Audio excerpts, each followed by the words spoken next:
శ్రీరామ రామ రామేతి రమే రామే మనోరమే సహస్రనామ తత్తుల్యం రామనామ వరాననే.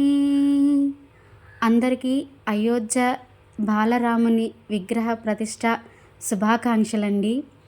అందరూ నా సబ్స్క్రైబర్స్కి అలాగే మా యూట్యూబ్ ఛానల్ వాళ్ళందరికీ రాముల వారి యొక్క ప్రతిష్ట జరుగుతుందండి. వాళ్ళందరికీ చూపించాలన్న ఉద్దేశంతో ఈ చిన్న షార్ట్ అయితే తీశానండి. నేను మా ఇంట్లో ఉన్న టీవీలో నుంచి ఆ బాలరాముని, ఆ రామయ్య తండ్రిని మీ అందరికీ కూడా చూపించాలన్న ఉద్దేశంతో ఈ చిన్ని ప్రయత్నం అయితే చేశానండి. మీరందరూ నాతో పాటు మీరందరూ ఆ తండ్రిని దర్శనం చేసుకుని పునీతులు అవ్వాలని కోరుకుంటున్నానండి. నేను చూడండి, చక్కని మోముతో బాలరాముడు చూసారండి ఎంత అందంగా ఉన్నాడో అని. ఆ పాలుగారే పసిబుగ్గలు చూసారండి ఎంత చూడముచ్చటగా ఉన్నారోనండి ఆ స్వామి అండి. అక్కడికి వెళ్ళి ఈ పూజలు చేస్తున్న వీరందరూ నిజంగా ఎంతో పుణ్యాత్ములు కదండి. అలాగే మనం కూడా ఈ స్వామివారిని దర్శించి పునీతులు అవ్వాలని కోరుకుంటున్నానండి.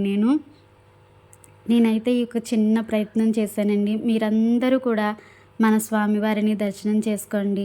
మీ అందరూ కోరికలు నెరవేరాలని మనస్ఫూర్తిగా ఆశిస్తున్నానండి. ఈ ఒక్క చిన్న ప్రయత్నం ఫలించాలని నా కోరిక. చూడండి, మరి అందరూ తరిద్దామండి ఆ స్వామి దర్శనం చేసుకొని. నాకు ఏం మాట్లాడాలో ఎలా మాట్లాడాలో కూడా తెలియటం లేదండి. చూసారండి, స్వామివారి తిరునామం చూసారండి, వజ్రాభరణాలతో వజ్రాలతో పొదిగి ఎంత అందంగా ఉందో. ఆ కిరీటం చూడండి, చక్కగా ఎంతో బాగుంది. కంఠాభరణం చూడండి, ఎంతో చూడముచ్చటగా ఉందండి. బంగారంతో నేసినటువంటి పట్టు పీతాంబరాలు, అలాగే ధనుస్సు, బాణం, ఆ స్వామివారు అలంకరణ నాకైతే మాటల్లో చెప్పలేనంత అనుభూతి కలుగుతుందండి. నాకైతే మాట్లాడటానికి కూడా మాటలు చాలడం లేదు.